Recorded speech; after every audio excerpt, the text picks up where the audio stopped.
I heard about Old Brook because I had some friends that went there and I seen that they had a nail tech program. Most places only have like cosmetology, which is more hair. I was very set on, since I was younger, like of what I wanted to do. I've always wanted to do nails. My experience here at Old Brook was really good. I was like very nervous the first couple of days, but everyone here was really nice and welcoming. The staff is awesome. They're dedicated to teaching, helping us learn in our own ways. I felt like very cared for. Everybody definitely like was there to help, and I could definitely see it that they were very passionate about their job. They were just always there for me. So right now I'm working as a medical assistant. Pretty much everything I do to this day I learned in my healthcare program. Simple things like taking blood sugars, hemoglobins, A1Cs. I'm running point of care tests like strep tests, COVID tests, all that I learned in the classroom, which prepared me for my job.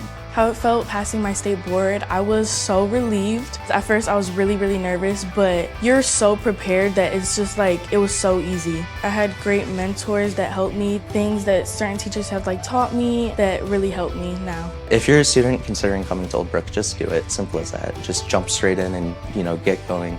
Because if you don't take this chance now, you may not get another chance like it in the future.